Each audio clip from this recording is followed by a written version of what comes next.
Subscribe now and press the bell icon. Never miss an update.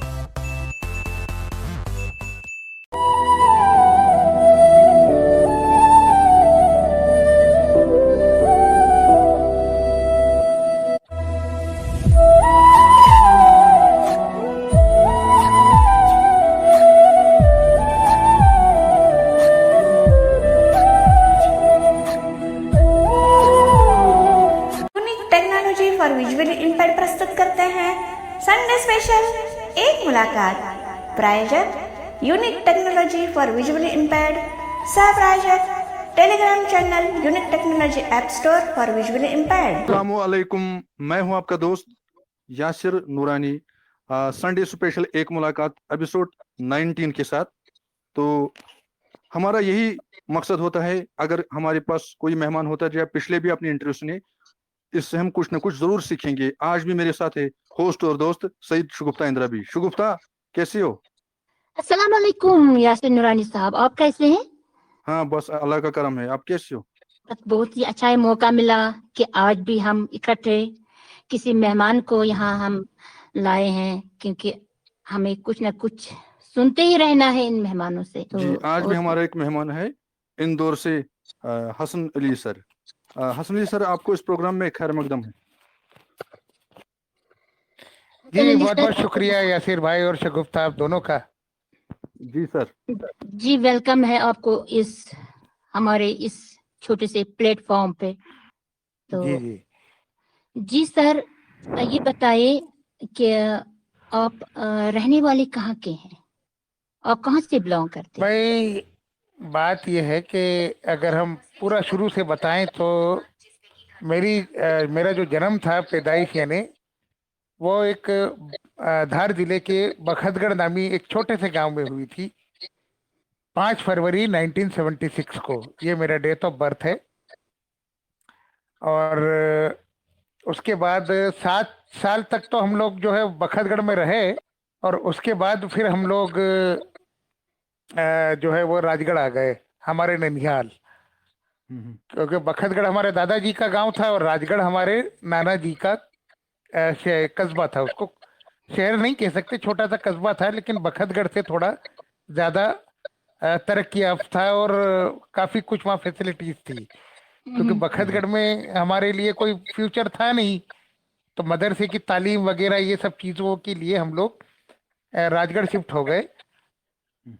तो उसके बाद मेरी पूरा जीवन जो है वो ज्यादातर राजगढ़ में ही बीता। उसके बाद 31 मई सन 2010 को हम लोग इंदौर आ गए, क्योंकि 2006 अप्रैल में मेरे पापा का इंतकाल हुआ, तो राजगढ़ में हमको अच्छा लगता नहीं था। और फिर हमारे जितने भी रिलेटेड थे, हमारे मामू से लेके सारे खाला वगैरह, वो सब जो है वो राजगढ़ में ही इंदौर में ही रहते थे। तो उन्होंने कहा कि भाई आप लोग भी इंदौर आ जाएं, क्योंकि यहाँ राजगढ़ में कोई कुछ है नहीं, और राजगढ़ में कुछ इतना स्कोप भी नहीं था। तो फिर हम लोग जो है वो इंदौर आ गए, और फिलहाल अभी लगभग 12 सालों से 13 सालों से हम लोग इंदौर में हैं।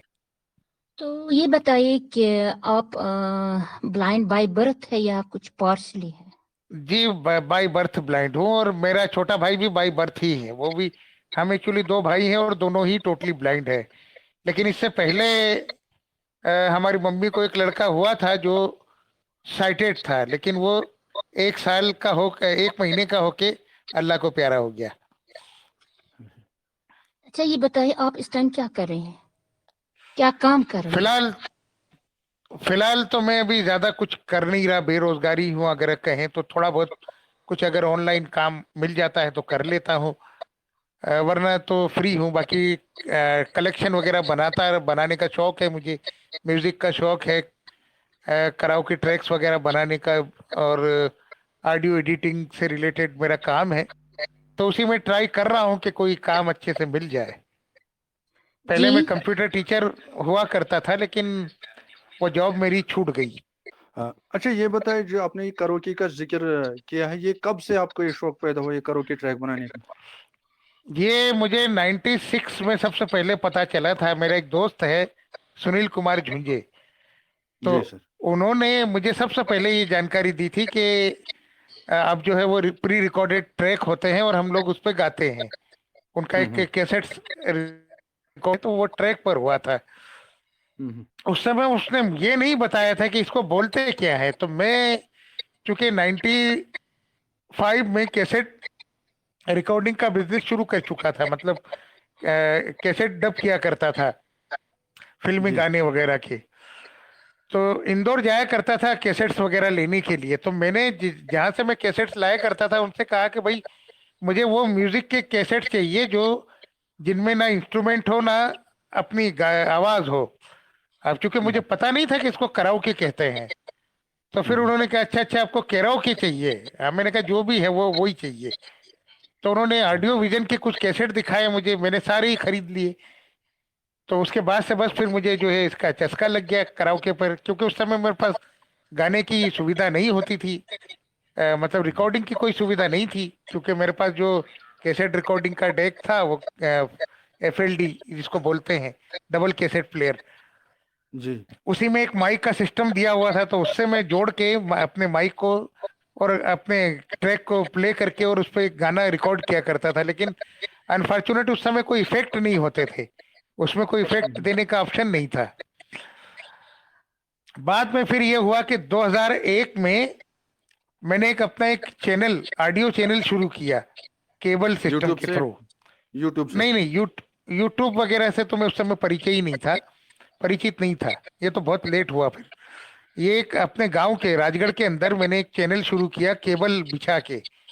ये टेलीफोन की जो केबल होती है, 4 कोर केबल, तो वो मैंने पूरे गांव में उसका जाल बिछाया और अपने घर से एक चैनल ऑपरेट किया। इसमें मैं 200 रुपये सालाना फीस लेता था उन लोगों से और 2400 घंटे उसमें गाने चलाया करता था कैसेट से। तो उसके लिए मैं एक आहूजा का मिक्सर लेकर आया था, 9 चैनल वाला। तो वो मिक्सर के अंदर इको इफेक्ट था। तो फिर चूंकि 99 में मेरे पास कंप्यूटर आ चुका था, तो मैंने फिर वो पहले तो कंप्यूटर पे मुझे इतना आता नहीं था, क्योंकि जॉर्ज जो होता था, जॉर्ज हमारे पास वो 40 मिनट मोड वाला होता था और उस समय इतना मुझे नॉलेज भी नहीं था। ये तो बाद में फिर मुझे पता चला। तो मैं कैसेट पे ही मिक्सर से रिकॉर्डिंग किया करता था उस समय अपने गाने, और इको इफेक्ट वगैरह उस मिक्सर से दिया करता था। और उसके लिए कॉर्डलेस माइक लेकर आया था मैं चाइना का। तो उस समय कैसेट वगैरह भी मैंने कंप्यूटर पे उस समय तक कुछ डिजिटलाइज नहीं की थी, क्योंकि ये P3 का कंप्यूटर था, इसका क्या बोलते हैं, IBM का डब्बे जैसा होता था, आड़ा, और बहुत भारी भी होता था वो। और इसमें इतनी फैसिलिटीज नहीं थी, 80 GB की हार्ड डिस्क थी। तो बस उसी में थोड़ा अपना काम किया करता था और बाकी सारा काम कैसेट पे ही किया करता था। बाद में फिर DVD CD प्लेयर आया, फिर DVD प्लेयर आया, तो उनसे मैं वो चैनल अपना चलाया करता था। तो 2009 तक, यानी 5 साल तक मैंने वो चैनल चलाया। माशाल्लाह। अच्छा ये बताइए, जो ये अपनी चैनल तो की मतलब उससे आपको कोई फायदा हुआ है, कोई रोजगार वगैरह उसमें हाँ, 200 चलाते थे? रुपये सालाना बस उसमें मिलता था मुझे। जो पूरे गांव में लोगों ने कनेक्शन ले रखे थे दुकानों में, होटलों में, तो उसमें मैं एडवर्टाइज भी बनाया करता था। तो उसी उन लोगों के होटलों के, जैसे होटल सूर्या का एडवर्टाइज, आज ही आइए होटल सूर्या, यहाँ पर आपको मिलेंगे ताज़ी मिठाइयाँ, ताज़ा कचौरी, समोसे, नमकीन, और सूर्या स्पेशल, सूर्या केसर पिस्ता कुल्फी। तो इस तरह का वो ऐड होता था। तो वो गानों के बीच बीच में मैं उसको चलाया करता था, तो उससे भी मुझे पैसा मिला करता था। तो 8 साल तक मैंने ये चैनल चलाया राजगढ़ में। उस समय मुझे लोग पहचानते थे हसन अली रेडियो वाला, आकाशवाणी वाला, यानी उनको लगता था कि हसन अली ने एक ऑल इंडिया रेडियो जैसा चैनल बनाया है। तो मेरी पहचान ही ये थी उस समय। तो कई लोगों के एड में बनाता था और अपने चैनल पे देता था, और चुनाव पब्लिसिटी और इनके भी कैसेट्स वगैरह भी बना के मैंने काफी कुछ दिए। फिर बाद में मेरे एक दोस्त अर्पित जैन थे, वो उन्होंने, अर्पित जैन अभी भी माशाल्लाह भोपाल में है, बैंक में जॉब है उनका। तो उन्होंने 2006 में, जब मैंने एक 2008 में जब मैंने एक अच्छा कंप्यूटर मतलब खरीदा, डुअल कोर सेलरॉन वाला, सॉरी, तो उसमें 250 GB की हार्ड डिस्क थी। बाद में मैंने उसे 500 GB में कन्वर्ट करवाई। तो उसने मुझे फिर नरेटर के बारे में बताया कि विंडो का बाय डिफॉल्ट स्क्रीन रीडर होता है, जिसमें आप जो है वो जॉर्ज की 40 मिनट की जगह आप डायरेक्ट उस पर भी पूरा अपना काम कर सकते हैं, लेकिन उसकी एक लिमिट होती है, वो इतना सब कुछ पढ़ता नहीं है। तो वो भी मैंने सीखा, और फिर जॉर्ज का भी मेरे पास क्रैक वर्जन आ गया था। ये एनएबी जो दिल्ली में है, national federation for the blind, तो उनसे मैंने मंगवाया था वो। तो फिर वो मेरी ये समस्या हल हो गई, और फिर मैंने जो है वो कैसेट्स वगैरह कंप्यूटर पे रिकॉर्ड करना शुरू किया, और कराओके पे भी रिकॉर्डिंग जो है मैं कंप्यूटर पे किया करता था, और स्टेज प्रोग्राम भी दिया करता था कराओके पर। तो उससे कुछ आमदनी मेरी हुआ चलती रहती थी। तो बातें तो कहीं हो गई, तो अब हम कुछ मोड़ लेते हैं। अब कोई गाना गुनगुनाओ ताकि हम भी सुने कि सामिन भी सुने। गाना तो ऐसे बहुत सारे गाने हैं, नहीं, गजलें कोई जो गाने आपका मेरे। फेवरेट गाना है, कोई भी लाइन। मेरे फेवरेट गाने तो ऐसे कई हैं, ऐसा एक गाना सजेस्ट करना तो मेरे लिए मुश्किल है, लेकिन चूंकि आपने कहा है तो मैं जरूर सुनाऊंगा। एक पाकिस्तानी मूवी है दोराहा, 1966 की मूवी है। हम्म, तो अहमद रुश्ती साहब ने उसमें एक गीत गाया है, अकेले न जाना मुझे हमें छोड़कर तुम। वाह वाह वाह। सोहेल राणा ने इस गाने को का म्यूजिक दिया है, तो वो थोड़ा सा मैं गुनगुना देता हूँ। जी बाकी अपने जरूर। कवर सॉन्ग वगैरह मैं यूट्यूब पे भी अपलोड करता रहता हूँ, आपको पता ही है। हम्म, अकेले न जाना हमें छोड़ कर तुम, तुम्हारे बिना हम भला क्या जिएंगे, अकेले न जाना। वाह वाह जी। तो ऐसे और भी बहुत सारे गाने हैं, इतने गाने हैं पसंद के, तो कि क्या किसको गाएं किसको ना गाएं, तो बस चलता रहता है मामला। हाँ जी, बहुत ये सुना। अच्छा ये बताइए सर, आपने ये ट्रेनिंग कहाँ से ली है सब इसकी, जो भी आप अभी बोल रहे थे, मतलब एनवेरे जो कंप्यूटर का ये सब कुछ, ये ट्रेनिंग कहाँ से ली आपने? कंप्यूटर का क्या? ट्रेनिंग कहाँ से ली आपने इसकी? आपने कोई ये ट्रेनिंग की? गाने जो जो मेरे पास कलेक्शन है ना, ये मैं बचपन से, मतलब मुझे शौक है, मेरे नाना जी दादाजी के पास ग्रामोफोन रिकॉर्ड हुआ करते थे, तो वो सारे रिकॉर्ड भी मैंने अपने पास जमा करके रखे हुए हैं। दो प्लेयर भी है मेरे पास, मेरे दादाजी के जमाने का चाबी से चलने वाला, बिना बिजली से चलने वाला, लगभग 1950 के दशक का ये वो प्लेयर है। और मेरे नाना जी ने 1980s में एक प्लेयर लिया था बुश कंपनी का, इलेक्ट्रॉनिक प्लेयर, तो वो भी अभी हाल ही में अपनी खाला जान से लेकर आया हूं मैं। तो उसमें वो तकरीबन 12-15 हजार एलपी रिकॉर्ड मेरे पास अवेलेबल है। इसके अलावा हमारे पापा भी दुबई से बहुत कैसेट्स लाए हमारे लिए, और हमने भी बेशुमार कैसेट, यानी करीबन 18,000 कैसेट मेरे पास आज भी मैंने सहेज के रखे हुए हैं। फिर बाद में सीडीज का जमाना आया, फिर MP3, फिर डीवीडी, उसका भी काफी कलेक्शन हमने जमा किया। हालांकि वो लीगल नहीं होता था, डुप्लीकेट ज्यादा सीडियां होती थी, 15-15, 20-20 रुपए की सस्ती सीडियां ले आते थे, एक सीडी में 500-500, 1000-1000 गाने मिल जाते थे। तो उन सब चीजों से मैंने बहुत ज्यादा कलेक्शन इकट्ठे किया। बाद में फिर इंटरनेट का दौर आया, तो इंटरनेट से कलेक्शन जमा किया। फिर यूट्यूब आया, तो यूट्यूब से भी बेशुमार डाटा इकट्ठा किया। तो आज तकरीबन मेरे पास 128 टेराबाइट, यानी 1,28,000 GB का कलेक्शन मौजूद है, जिसमें मतलब लाखों करोड़ों में गाने हैं, फिल्में हैं, गजलें हैं, डिवोशनल भजन हैं, कराओके म्यूजिक है, हिंदुस्तानी पाकिस्तानी हॉलीवुड की फिल्में हैं, रीजनल फिल्में हैं, पाकिस्तानी गाने हैं, पॉप म्यूजिक है, इंस्ट्रूमेंटल म्यूजिक है, क्लासिकल म्यूजिक है, यानी हर रेंज मेरे पास मौजूद है।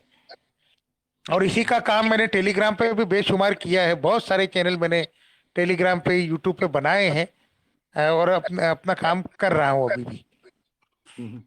अच्छा सर ये बताइए, क्या आपका गुजारा अच्छे से हो रहा है इसमें, कि इनकम आपकी अच्छे से होती है, लाइफ मतलब होती है? बस अल्लाह कर रहा है जैसा तैसे भी, जो भी है, क्योंकि पहले तो सब कुछ अच्छा था, लेकिन जब मुझे प्रॉब्लम शुरू हो गई, तो उसके बाद फिर मेरे हालात जो है वो खराब होते गए। अच्छा अब हम आपकी निजी जिंदगी पे, मतलब निजी लाइफ में आना चाहते हैं। जी आप ये बताइए, हमने सुना है कि आप किसी मतलब एक डिजीज से स्ट्रगल कर रहे हैं, ऐसी डिजीज से जिसका नाम लेना भी बहुत ही मुश्किल है, कॉम्प्लिकेशन बोलने में भी हो रहा है वो। तो ये बताइए कि कौन सी ऐसी डिजीज है वो जो आपके लिए इतनी मतलब आपने उसको आसान भी बना दिया धीरे धीरे, लेकिन है तो तो मैं बहुत। उसी की अभी बात कर रहा था कि जब ये बीमारी, ये कैंसर की बीमारी है जो मुझे बड़ी आंतड़ी के अंदर ये प्रॉब्लम है, पेट के अंदर। तो पिछले 12 साल से मैं इस प्रॉब्लम से जूझ रहा हूँ। मुझे पता इसका बहुत बाद में चला, यानी 2013 में इस बात का पता चला। उसके बाद मेरे अभी तक 3 ऑपरेशन हो चुके हैं, लगभग लगभग 24 बार मेरे कीमो हो चुके हैं, लगभग 10 बार 8 बार मेरे रेडिएशन हो चुका है, और रेगुलर मुझे हर महीने दवाइयाँ लेनी पड़ती हैं जो कि तकरीबन 22 से 25 हज़ार रुपये, जिसका मंथली रेट मुझे चार्ज देना पड़ता है। तो बस उसी के सहारे अभी लाइफ चल रही है। अच्छा ये बताइए, जब आपने सुना कि ऐसा मसला है, ये डिजीज है मेरे अंदर, ये मसला है, आपने जी क्या उस टाइम सोचा? आपको क्या लगा उस टाइम? अब मुझे क्या करना है? क्या मैं कुछ कर पाऊंगा? क्या मैं कर कुछ सकता नहीं, हूँ? मैंने सबसे पहले अपने डॉक्टर से सलाह ली कि भाई ये प्रॉब्लम ठीक होगी नहीं होगी, क्या है क्या नहीं है। तो उन्होंने कहा कि नहीं, कोई मसला नहीं, ऑपरेशन के बाद आप अपना नॉर्मल जीवन जी सकेंगे। इसलिए फिर 2016 में मैंने शादी भी की, और अभी माशाल्लाह सब कुछ ठीक है। बस वाह, बहुत ही अच्छा। परेशानी चल रही है कि दवाइयाँ वगैरह रेगुलर लेना पड़ती है, 2 इंजेक्शन रेगुलर मुझे लेने पड़ते हैं। गर्मियों में दिक्कतें बहुत होती हैं, बाकी ठंड में बारिश में इतनी प्रॉब्लम नहीं होती। पहले तो एक्टिव था मैं काफ़ी कुछ, लेकिन अभी पिछले 2-3 साल से एक्टिविटीज बहुत कम हो गई है, यानी पूरी तरह से टोटल बेड, आप अगर कहें तो पूरी तरह से बेड पर हूँ। और खाना पीने में भी काफ़ी अब चेंजेस आ चुके हैं। हैवी खाना नहीं खा पाता, नॉनवेज नहीं खाता, और ज़्यादातर लिक्विड लेता हूँ, ड्राई फ्रूट के जूस, मिल्क, और इसके अलावा अंजीर वगैरह ये सब चीज़ें, और फलों के जूस, और हरी सब्जी वगैरह ये सब चीज़ें ज़्यादा खाता हूँ। रोटी वगैरह भी खाता हूँ, ऐसी बात नहीं है, लेकिन अब वो सब लिमिट में होता है। अच्छा ये तो बताइए आपको कुछ। क्या लगता है, क्योंकि इनने इन बीमारी का सामना किया, अगर कोई और होता तो उन्होंने शायद बर्दाश्त छोड़ दिया। यही क्या मैं लगता कहना अब है? चाहती हूँ, इन्होंने हिम्मत नहीं हारी। ये ये अनपढ़ है। इंसान की विल पावर पे डिपेंड करता है। कई लोग ऐसे भी मैंने देखे हैं कि जो बहुत जल्दी से हिम्मत हार जाते हैं। हमारे पापा ने भी 15 साल इस बीमारी का मुकाबला किया, और अल्टीमेटली फिर वो थोड़ी लापरवाही अगर नहीं करते तो मुझे ऐसा लगता है कि वो अभी भी होते। लेकिन अब ये तो मौत और जिंदगी तो अल्लाह के हाथ में है। हमारे अंकल ने केयर नहीं की। एक ऑपरेशन के बाद जब डॉक्टर ने उनको कहा था कि भाई आपको कीमो वगैरह लेना पड़ेगा, उन्होंने नहीं लिया, और वो 5 साल में ही जो है वो चले गए। हमारे दूसरे अंकल ने भी ज्यादा केयर नहीं की, तो वो भी 3-4 साल ही जी पाए। फिर हमारी फूफी की लड़की, उनको ब्रेन ट्यूमर था, उन्होंने जो है वो ऑपरेशन नहीं करवाया, कीमो करवाया, कीमो उनको सूट नहीं किया, और वो अल्लाह को प्यारी हो गई। तो ये हमारी दादी को भी ये प्रॉब्लम थी, वो 78 में एक्सपायर हुए, तो वो उस समय तो इसका इलाज ही नहीं था। तो ये हमारा खानदानी मसला है जो है। लेकिन ओहो, मैं ये अपनी हेरिडिटी। पूरी केयर, क्योंकि मुझे जीना है, मुझे अपनी जिंदगी से बहुत प्यार है, तो मैं जब तक जीऊंगा जब तक कोशिश करता रहूंगा। जब मुझे अल्लाह अल्लाह ही अगर बुलाएगा तभी मैंने जाना है, अपनी लापरवाही से ऐसा नहीं ना जाना हो, है। अल्लाह अल्लाह करे ठीक हो ऐसा सब मत करो। कुछ, ऐसा करो।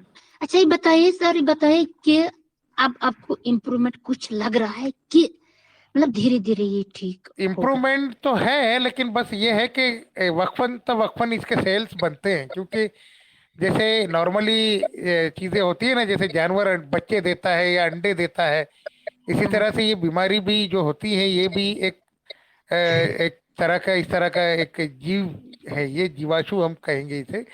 तो ये भी शरीर में जो है इसके अंडे होते हैं, बनते हैं, देता है ये। तो बस वो ट्यूमर की शक्ल इख्तियार ना करे, और इसकी जैसे ही इसके सेल्स बनने शुरू हो जाएं और उसी को नष्ट कर दिया जाए कीमो या रेडिएशन से, तो आप लंबे समय तक बचे रह सकते हो। मैंने ऐसे भी एक बंदे से मेरी मुलाकात हुई थी जब मैं कैंसर वार्ड में था, तो वो 30 साल से इस प्रॉब्लम से जूझ रहा है। यानी उस जमाने से जब इसका इतना अच्छे से इलाज भी नहीं था, लेकिन वो अपनी केयर करते हुए और खाने पीने सब चीज पर उसने अपनी लिमिट लगाई हुई है, तो उस वजह से वो अभी भी बचा हुआ है। कई ऑपरेशन हुए उसके, लगभग 3-4 ऑपरेशन हो गए हैं उसके। रेगुलर उसको कीमो लेना पड़ता है। लेकिन बस ये है कि जब तक आपका शरीर साथ दे रहा है, यानी बॉडी जब तक आपकी ये सब चीजें एक्सेप्ट कर रही है, तब तक आपका ठीक है मामला। जब बॉडी साथ देना बंद कर देगी तो फिर आपको कोई बचा नहीं पाएगा, अल्लाह के सिवा। और मेरे साथ भी यही अब धीरे धीरे प्रॉब्लम हो रही है कि कीमो की रेडिएशन का जो असर है, वो अब ये हो रहा है कि मुझे लीवर भी मेरा डैमेज हो रहा है और किडनी भी डैमेज हो रही है। तो उसका भी मैं आयुर्वेदिक दवाइयाँ वगैरह ले रहा हूँ। तो अब देखते हैं कब तक क्या होता है, जब तक बॉडी एक्सेप्ट करेगी तब तक चलता रहेगा मामला। जी। तो दोस्तों, आप सुन रहे हैं प्रोग्राम संडे स्पेशल एक मुलाकात मेरे साथ यानी यासिर नूरानी के साथ और अपनी दूसरी होस्ट के सईद शुगुप्ता के साथ। आपसे यही गुजारिश है, इस वीडियो को लाइक कीजिए, सब्सक्राइब कीजिए और कमेंट सेक्शन में जरूर बताइएगा इनके बारे में। आज के हमारे साथ मेहमान है हसन अली सर। तो अब मैं इस आपसे मैं ये पूछना चाहता हूँ, मतलब कई लोगों को ये बीमारी हो गई, लेकिन उन उन लोगों को किसी ने सपोर्ट नहीं किया। आपको किस किस ने सपोर्ट किया इस बीमारी में? मुझे तो बहुत दोस्तों ने, अपने दोस्तों ने, रिश्तेदारों ने, सभी ने सपोर्ट किया। रिश्तेदारों का मतलब हमारे मामू ने, हमारे दादाजी की यानी हमारे पापा की फैमिली की तरफ से तो कोई सपोर्ट नहीं मिला मुझे, लेकिन हाँ, हमारे मामू ने और हमारी खाला और इन लोगों ने बहुत सपोर्ट किया। जब मैं 27-28 दिन अस्पताल में रहा, जब दूसरा मेरा ऑपरेशन होने वाला था, उस समय रेगुलर वो खाना वगैरह देने आना और किया है। और अच्छा, उन सब आपकी का जो है फैमिली वो का मैं क्या इस प्लेटफॉर्म के सपोर्ट रहा है? माध्यम से हाँ जी। आपकी फैमिली का क्या सपोर्ट रहा है इसमें, क्योंकि फैमिली का तो उमन पूरा सपोर्ट है, क्योंकि जब मेरी मम्मी तो थी, मेरे पूरे साथ में थी जब तक मैं अस्पताल से डिस्चार्ज नहीं हुआ तब तक। तो मेरे छोटे भाई को जो है वो मेरी वाइफ संभालती थी, और हमारे ग्रैंड मदर जो अभी दुनिया में नहीं रहे, तो वो जो है वो हमारे घर में थे। तो फैमिली का सपोर्ट अगर नहीं होता तब तक तो मैं शायद अल्लाह को प्यारा ही हो गया होता। नहीं नहीं, ऐसा नहीं। अच्छा, ये बताओ, आपने कहा मेरी 2016 में शादी हुई, तो क्या आपने ये वो भी ब्लाइंड लड़की है या साइटेड? नहीं, वो साइटेड है। जी। तो शादी अपनी पसंद से हुई है या अरेंज शादी मैरिज? मैंने अपनी पसंद से की, क्योंकि मेरा पहले मेरा पहले लव हुआ, उसके बाद शादी हुई। एक्चुअली इसका वाह भी वाह एक बड़ा हिस्ट्री है इसकी भी। तो ये जी 2015 14-15 में एक हमारी कम्युनिटी में ग्रुप बना था, नूर ग्रुप के नाम से। तो वहाँ पे जो उसके हेड थे ताहा बद्री, तो उनके थ्रू वो ग्रुप बनाया गया था। तो वहाँ पर हम लोग जाया करते थे मुहर्रम के प्रोग्रामों में, रमजान के प्रोग्रामों में, पूर कभी गलियाकोट, कभी मुंबई, कभी सूरत, मुख्तलिफ जगहों पर।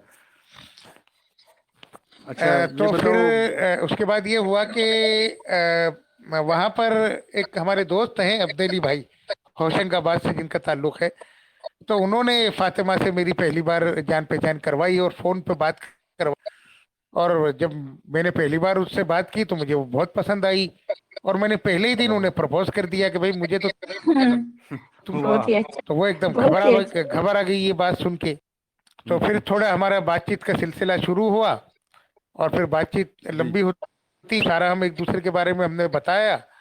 और फिर अल्टीमेटली 5 अप्रैल 2016 को हमारी शादी हो गई। जब शादी होने वाली थी उससे पहले हम दोनों के ही घर वाले इसके खिलाफ थे, क्योंकि हमारे घर वालों को ये लगता था कि हम शायद आपस में मैनेज नहीं कर पाएंगे, क्योंकि मैं देख नहीं सकता था और वो पोलियो की वजह से चल नहीं पाती थी। तो उन लोगों को लगता था कि ये लोग मैनेज कैसे करेंगे। अब ये है कि वो मेरी आंखें हैं, मैं उनका पाँव हूँ, तो इस वजह से हम मैनेज कर रहे हैं अच्छे से।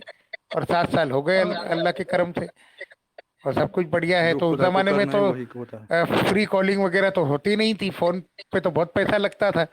तो हम कॉन्फ्रेंस आइडिया बनाया करते थे अलग अलग कंपनियों की, वेबएक्स की, एटीएनटी की होते थे, हम्म, और भी। तो उसमें हम रात को बहुत बहुत देर तक बात किया करते थे, 1-1 2-2 बजे तक बात किया करते थे। तो वो सिलसिले, मतलब मेरे पास सारा रिकॉर्ड है उसका, क्योंकि मैंने स्पेशल कॉल रिकॉर्ड वाला फोन उसके लिए ही खरीदा था, इलावा कंपनी का।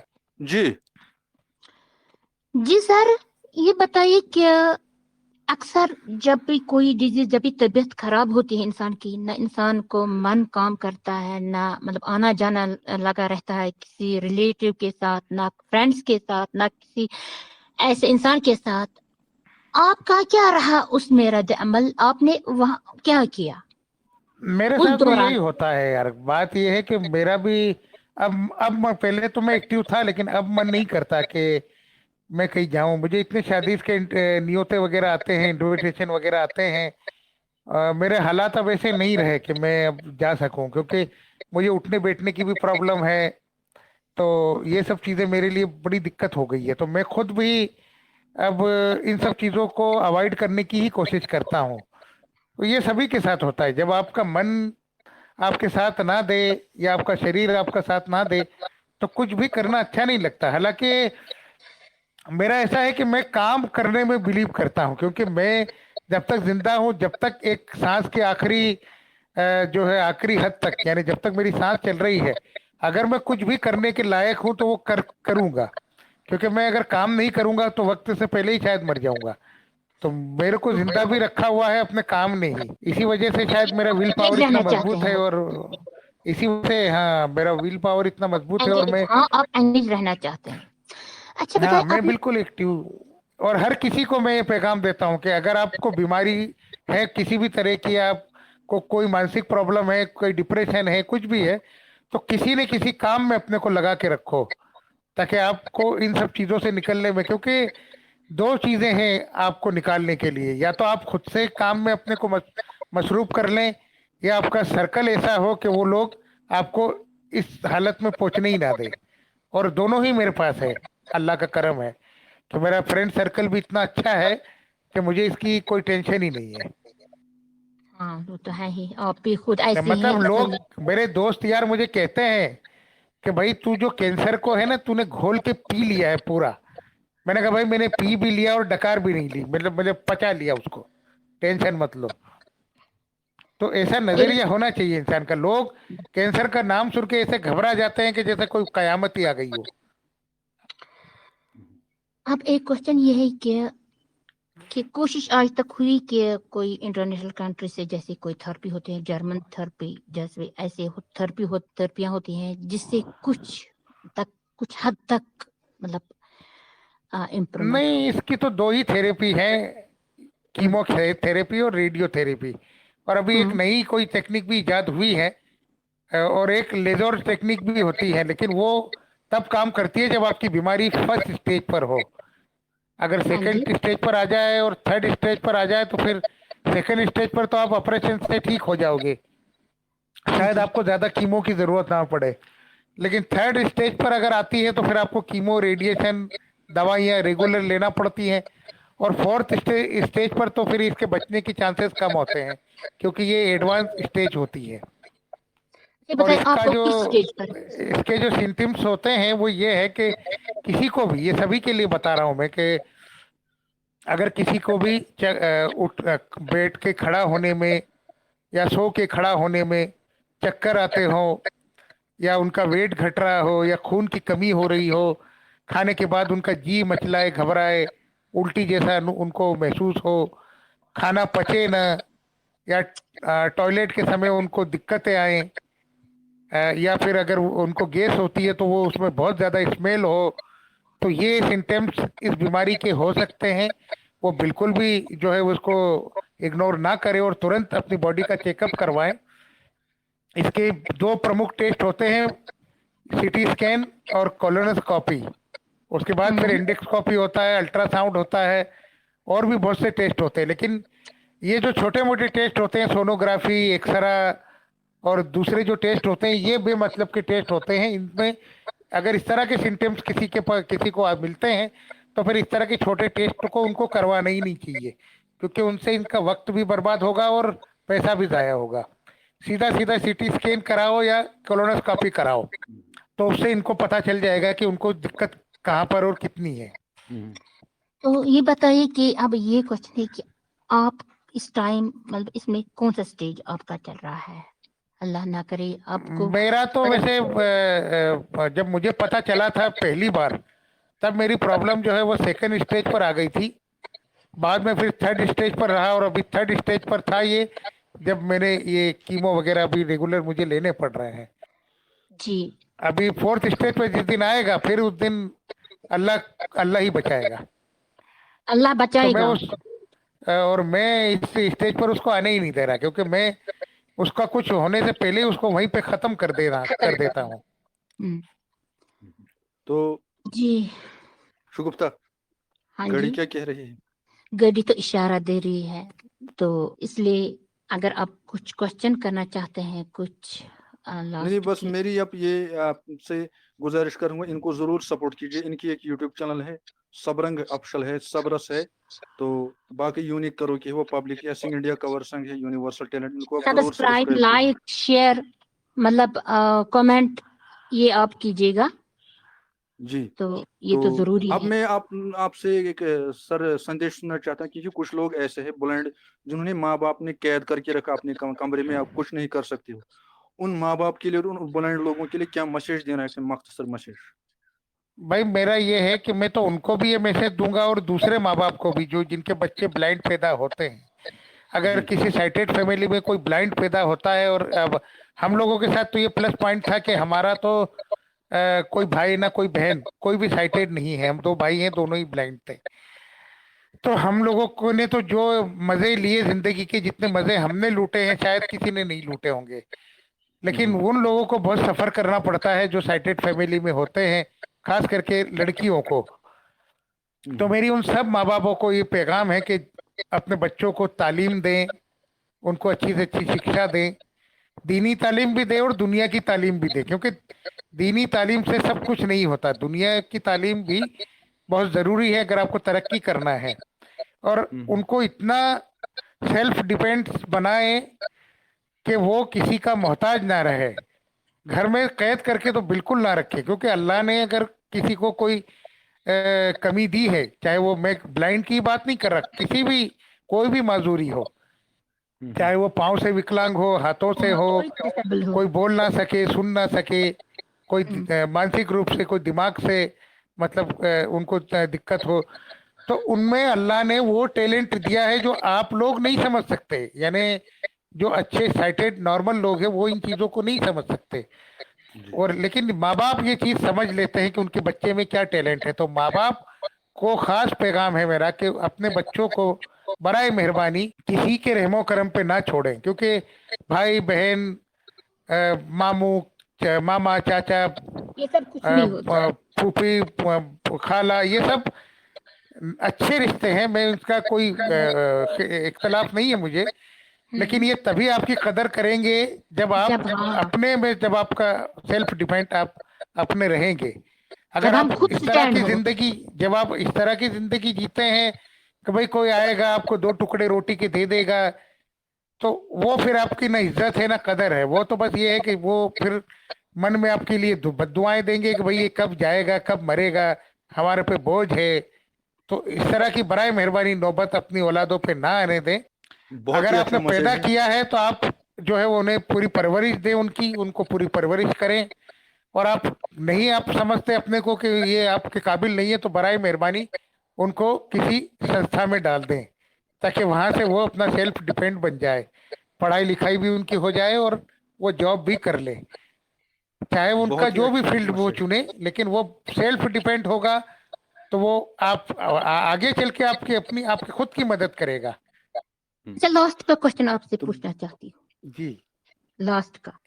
उनके लिए आप क्या लेसन देना चाहते हैं, क्या लेसन देंगे जो इस बीमारी से जूझ रहे हैं इस टाइम?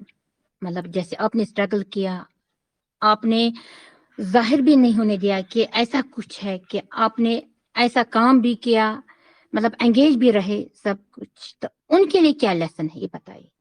भाई ये है कि बस यही सबसे बड़ा लेसन है कि जैसे ही उनको थोड़े बहुत भी हल्के फुल्के सिम्टम्स मिले, सबसे पहले अपना पूरी बॉडी चेकअप करवाएं। और अगर बॉडी डॉक्टर उनको ये कहे कि भाई आपको फला स्टेज की ये बीमारी है, ये पूरी बॉडी के किसी भी पार्ट में हो सकती है, मुंह में भी हो सकती है, जबान में भी हो सकती है, खाने की नली में भी हो सकती है, फेफड़ों में भी हो सकती है, लीवर में भी हो सकती है, हार्ट में भी हो सकती है, अपने चमड़ी में भी हो सकती है, हड्डी में भी हो सकती है, यानी आपका पूरी बॉडी, यानी यहाँ तक कि ब्रेन में भी हो सकती है। तो इससे कोई भी चीज अछूती नहीं है, आपको कहीं भी हो सकती है। तो आप उसकी पूरी तरह से केयर करें, इग्नोर ना करें। ऐसा नहीं है कि आपका ऑपरेशन हो गया या आपने 1 कीमो 2 कीमो ले लिए, रेडिएशन करवा लिया, अब आप बिंदास जी रहे हैं, खा रहे हैं, पी रहे हैं, सब कर रहे हैं। मैं कह रहा हूँ सब खाओ पियो ऐश करो, कोई परहेज मत करो, नॉनवेज भी खाओ, सब कुछ खाओ अगर आपकी बॉडी आपको इजाजत देती है। लेकिन डॉक्टर के रेगुलर टच में रहो और दवाइयाँ टाइम टू टाइम लो और प्रॉपर इलाज जारी रखो, क्योंकि ये बीमारी अगर आप इलाज नहीं करेंगे तो ये बीमारी आपको अपने फंदे में ले लेगी। इलाज ही इसका जो है वो समाधान है। हाँ जी। शुक्रिया सर, वरना आप यहाँ आए हैं। जी जी जी, बहुत बहुत शुक्रिया। मैं भी आपका जो है वो आपने मुझे इतना इस काबिल समझा कि अपने चैनल पर आप हमारा इंटरव्यू करें, तो आप दोनों का मैं बहुत बहुत शुक्रिया अदा करता हूँ और दुआ करता हूँ कि आपका चैनल भी तरक्की करे और आप लोग भी हमेशा खुश रहें। हाँ जी। आमीन। हाँ जी। तो अगर खुदा ने चाहे हम आपको किसी और प्रोग्राम में दावत दी, तब तक के लिए हाँ। अपनी दोस्त यासिर नूरानी टुशु गुप्ता मिलते हैं नेक्स्ट प्रोग्राम में। हाँ जी। तो तब तक के लिए अल्लाह हम दोनों हाफिज। अल्लाह ने अल्लाह हाफिज।